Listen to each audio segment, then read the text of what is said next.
अस्मद्गुरुभ्यो नमः। अस्मद्सर्वगुरुभ्यो नमः। अस्मत्परं गुरुभ्यो नमः। श्री राधा कृष्णाभ्यां नमः। श्री सीतारामाभ्यां नमः। श्रीमते रामानुजाय नमः। लंबोदरं परमसुन्दरमेकदन्तम् पीताम्बरं त्रिनयनं परमं पवित्रम् उद्यद्दिवाकरनिभो ज्वलकान्तिकान्तम् विघ्नेश्वरं सकलविघ्नहरं नमामि। अखण्डमण्डलाकारं व्याप्तमेन चराचरं तत्पदं दर्शितं येन तस्मै श्रीगुरुवे नमः। नारायणं नमस्कृत्यं नरं चैव नरोत्तमं देवीं सरस्वतीं व्यासं ततो जयमुदीरयेत्। जयतु जयतु देवो देवकी नन्दनोऽयम्। जयतु जयतु कृष्णो वृष्णिवन्ति प्रदीपः। जयतु जयतु मेघ श्यामलः कोमलाङ्गम्। जयतु जयतु पृथ्वी भारिणासो मुकुन्दः। बर्हापीणं नटवरवपु कर्णयो कर्णिकारम् बिभ्रदिवासः कनककपिशं वैजयन्तीं च मालाम्। रन्ध्रानवेणुरधरसुधया पूरयन् गोपवृन्दये वृन्दारण्यं सपदरमणं प्राविशद्गीतिकीर्तिः। श्रीराम राम रघुनन्दन राम राम। श्रीराम राम भरिता ब्रज राम राम। श्रीराम राम रणकर कश राम राम। श्रीराम राम शरणं भव राम राम। माता रामो मत पिता रामचन्द्रः स्वामी रामो मत्सखा रामचन्द्रः सर्वस्वं मे रामचन्द्रो दयालुः। नान्यं जाने नैव जाने न जाने। रामाय रामभद्राय रामचन्द्राय वेधसे रघुनाथाय नाथाय सीताया पतये नमः। अञ्जनानन्दनं वीरं जानकी शोकनाशनं कपीशमक्षहन्तारं वन्दे लङ्काभयङ्करम्। मूकं करोति वाचालं पङ्गुं लङ्घयते गिरिं यत्कृपातमहं वन्दे परमानन्दमाधवम्। भक्ति भक्ति भगवन्ति गुरु चतुर्नाम वपु एक। इनके पद वंदन किए नाशत विघ्न अनेक। न सतवीर अनेक। अखिल ही प्रत्यनीय परमात्मा पुरुषोत्तम गुण गुण निलय कौशल्यानंद नंदन परम ब्रह्म परम सौंदर्य माधुर्य लावण्य सुधा सिंधु परम आनंद रससार सरोवर समुद्भूत पंकज कौशल्या आनंद वर्धन अवध नरेंद्र नंदन श्री रघुनंदन विदेह वसन वैजयंती जनक नरेंद्र नंदिनी माँ सुनैना की आंखों की पुतलिका विदेह जा जनक जा जनकाधिराज तनया जनक राज किशोरी वैदेही मैथिली श्री राम प्राण वल्लभी श्री जानकी जी। इन दोनों युगल चरणों पर बारंबार प्रणाम। चारों भैया तीनों मैया के चरणों में बारंबार प्रणाम। अनंत बलवंत गुणवंत श्री हनुमान जी महाराज के चरणों में बारंबार प्रणाम। समुपस्थित भागवत श्री राम कथा अनुरागी समस्त भक्तजनों को भी कोटि कोटि प्रणाम। सज्जनों, हम सब अत्यंत भाग्यशाली हैं जो कि यह वेद रूपी श्री राम कथा श्री रामचरित मानस रामायण की कथा को सुनने कहने का पावन संकल्प अपने हृदय में धारण किए हैं और कई कई जन्मों के जो हमारे पुण्य हैं वह सब जब संचित होकर उदय होते हैं तब हमें इस प्रकार कथा श्रवण करने का अवसर प्राप्त होता है। तो आइए हम सब कथा की यात्रा में प्रवेश करते हैं कि भगवान की जो यह कथा है यह हमें कब प्राप्त होती है। कहते हैं जब कृपा के ऊपर भी कृपा की प्राप्ति होती है तब हमें यह कथा सुनने को प्राप्त होता है। और भगवान शंकर ने भी माता पार्वती से यही कहा, अति हरि कृपा जाहि पर होई पाँव दे ही मार्ग सोई।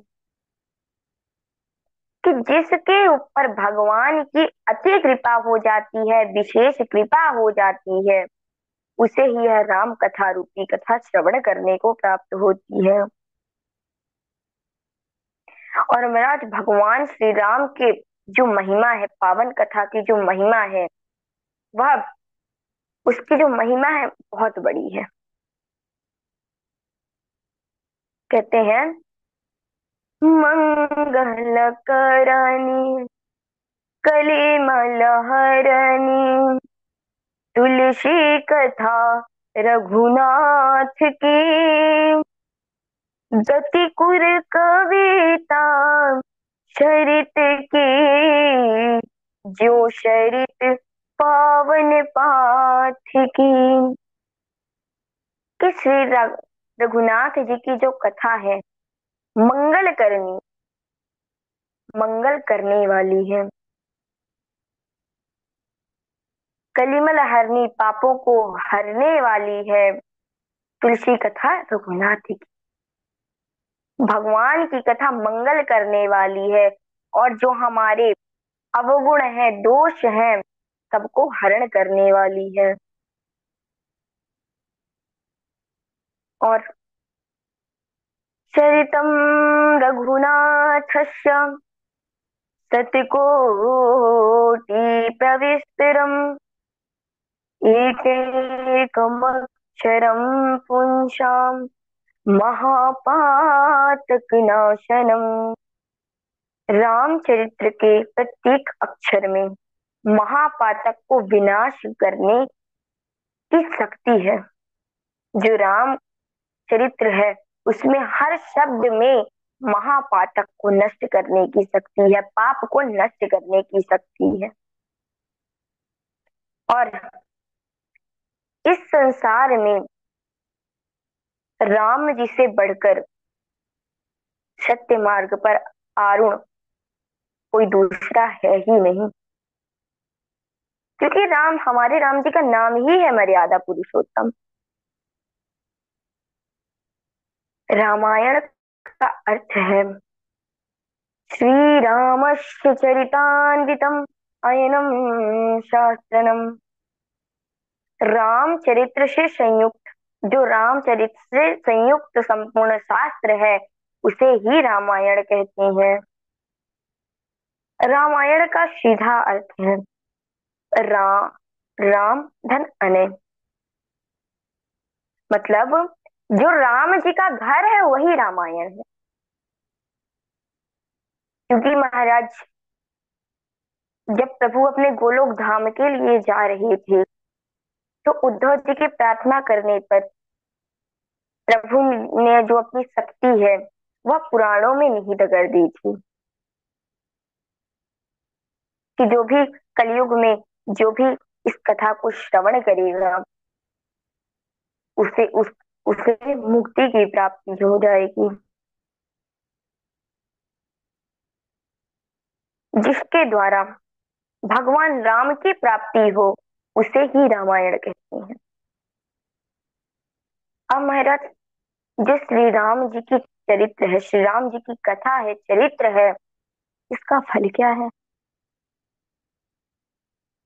सर्व पाप प्रशमनम दुष्ट ग्रह निवारणम। यह जो राम कथा है यह सभी पापों को नष्ट करने वाली है तथा जो समस्त पाप ग्रहों की बाधा को निवृत्त करने वाली। हमें जो समस्त ग्रह है, ग्रहों की संख्या 8 है। 9वां ग्रह प्लूटो भी आता है, यम भी आता है, लेकिन उसका स्थान छोटा होने के कारण उसको ग्रह में गिनती उसकी नहीं आती है।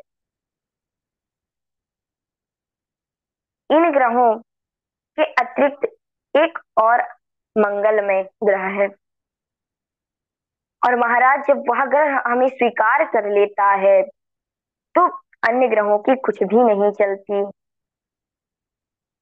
वह ग्रह मंगलकारी ग्रह अगर हमें स्वीकार कर लेता है तो जो अन्य ग्रह है उनकी तो कोई बात ही नहीं। और महाराज उस ग्रह का नाम क्या है? उस ग्रह का नाम है, उस मंगलमय ग्रह का नाम है राम ग्रह और कृष्ण ग्रह।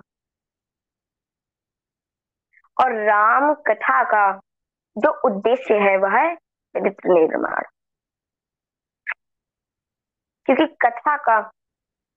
कथा के शब्द का अर्थ है का, अर्थात आनंद, और था अर्थात स्थापना। जो आनंद की स्थापना करे वही कथा है। अब महाराज इस मोह रूपी माया रूपी संसार में रह कर के भी कैसे आनंद प्राप्त की जाए, आनंद की स्थापना किया जाए, यह हमें श्री रामचरितमानस सिखाती है। जो भक्तजन, जो भी व्यक्ति इस कथा को ध्यान से श्रद्धा पूर्वक चिंता सुनता है, चिंता आदि को छोड़ करके सुनता है, मात्र प्रभु में श्रद्धा भक्ति रख के सुनता है, तो महाराज वह चिंता मुक्त, रोग मुक्त, शोक मुक्त और गर्व मुक्त होकर जीवन जीते हैं।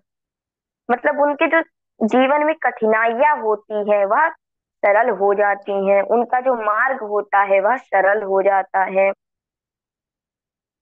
और वह वैराग्य भाव से परिचित हो जाते हैं। और जो श्री राम जी ने जिसे जो श्री राम जी में था, जिसे धारण करके 14 वर्ष तक भगवान राम वनवास व्यतीत किए, वनवास काल में भी उन्होंने कभी दुख का अनुभव प्राप्त नहीं किया। और उन 14 वर्षों को प्रभु ने ऐसे बिता दिया मानो 14 दिन व्यतीत किए हों। और महाराज उन्हीं 14 वर्षों में प्रभु ने वनवास में रहकर कई सारे लीलाएं की। जैसे जटायु का उद्धार भी किया, और रावण का भी उद्धार किया प्रभु ने।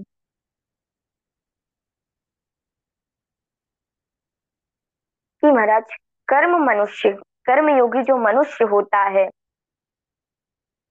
और कर्म में वह कब बंधता है, जब उसमें स्वामित्व की भावना हो, मतलब अपने आप की भावना हो, मैं मेरा की भावना हो। और राम जी ने अपने पिता के राज्य को इस प्रकार त्याग दिया, मानो जैसे राहगीर रास्ते में जब उसे कोई वस्तु मिलती है, उस वस्तु में राग नहीं रखता, वैसे ही श्री राम जी ने उस राज्य को छोड़ दिया, राज्य को त्याग दिया। और राज विलोचन राम चले, तजी बाप को राज्य बराऊ की नाई। राम कथा के जो श्रोता हैं, श्रोता को यह ध्यान देना होगा कि जो चेतना संसार की विषयों की ओर दौड़ रही है, उसे अंतर जगत की ओर मोड़ना है। परम पूज्य गोस्वामी जी मंगलाचरण के 7 श्लोकों में क्रमशः 7 कांडों के कथाओं के बीच बोए हैं। यह 7 कांड, यह 7 जो कांड है, जो रामचरितमानस में 7 कांड हैं, उनके नाम क्रमशः इस प्रकार हैं। सर्वप्रथम जो कांड है उसका नाम है बाल कांड। दूसरे कांड का नाम है अयोध्या कांड। तीसरे कांड का नाम है अरण्य कांड। चौथे कांड का नाम है किष्किंधा कांड। और 5वें कांड का नाम है सुंदर कांड। 6वें कांड का नाम है लंका कांड। और जो सबसे अंतिम और 7वां कांड है उसका नाम है उत्तरकांड। यह जो राम कथा है सभी दुखों और संशयों को समाप्त कर देती है। और भक्तों, जीवन में दुखों का आना स्वाभाविक सी बात है, क्योंकि ये जो सुख और दुख है ना, दोनों भाई है। इससे घबराना क्या, कहते हैं ना कि सुख भी तुझे प्यारे हैं, सुख भी तुझे प्यारे हैं, सुख भी तुझे प्यारे हैं, दुख भी तुझे प्यारे हैं, छोड़ू मैं किसे भगवान दोनों ही तुम्हारे। कि प्रभु को दोनों पसंद है, सुख भी पसंद है और दुख भी। तो हम किसको छोड़े भगवान, क्योंकि दोनों तो आपके ही बनाए हुए हैं। इसलिए यदि आज सुख है तो कल दुख अवश्य आएगा, और आज दुख है तो कल सुख अवश्य आएगा। और महाराज शिव जी को भी तो पत्नी वियोग में दुख सहना पड़ा था, फिर हम साधारण मनुष्य हैं ही क्या। अब सती वियोग अर्थात दुख से मुक्त शिव जी तभी हुए जब उन्होंने राम कथा श्रवण की। सती का जो वियोग था, सती वियोग था, उससे शिव जी को मुक्ति तब मिली जब उन्होंने इस श्री राम कथा का श्रवण पान किया। क्योंकि नाना भांति राम अवतारा, रामायण शत कोटि अपारा। संसार में, इस संपूर्ण संसार में, जगत में कथा की कोई सीमा नहीं है। कथाएं अनंत हैं, 100 करोड़ कहीं अथवा अपार रामायण है।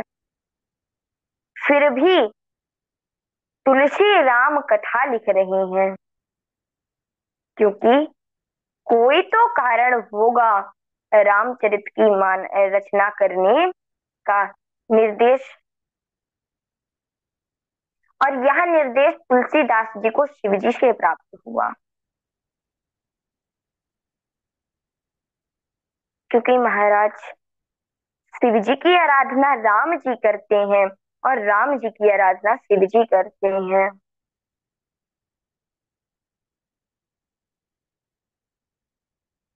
इतना कहकर मैं एक भजन के साथ अपनी वाणी को विराम दूंगी।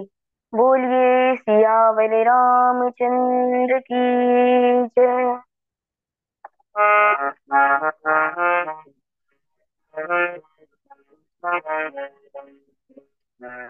श्री राम जय जय राम। श्री राम जय जय जय राम। श्री राम जय राम।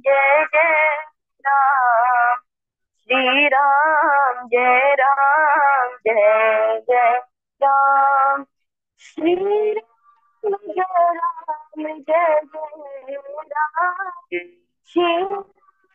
जय राम। श्री राम जय राम। श्री राम जय राम। श्री राम जय राम। माता कौशल्या के प्यारे राम, दशरथ नंदन दुलारे राम। श्री राम जय राम। श्री राम जय राम। श्री जय राम।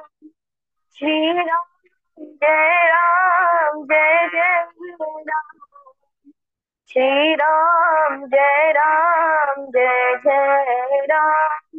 जय राम। जय राम। बोलिए श्री राघवेंद्र सरकार की जय। रामायण श्री राम कथा की जय। राधे राधे गुरु जी। बहुत सुंदर पूर्वी जी। और ये राम कथा पर आपका कौन सा वक्तव्य है, पहला कि दूसरा?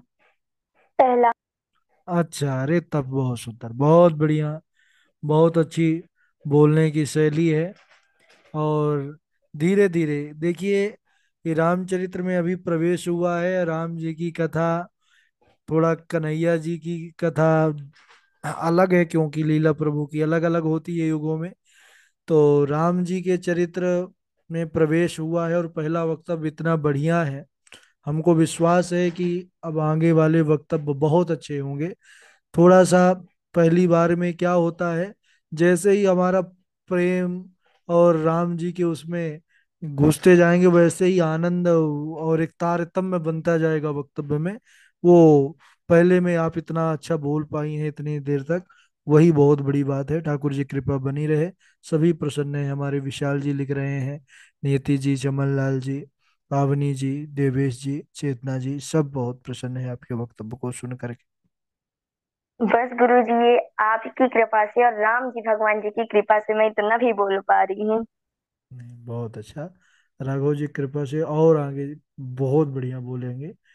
और थोड़ा सा और अच्छे से अभ्यास करिएगा, है ना। ये शुरुआत का थोड़ा सा क्लिष्ट है, बाकी बाद में तो लीला चरित्र चलेगा तो आनंद आ जाएगा, है ना। जी। गला बहुत बढ़िया है गुरु जी।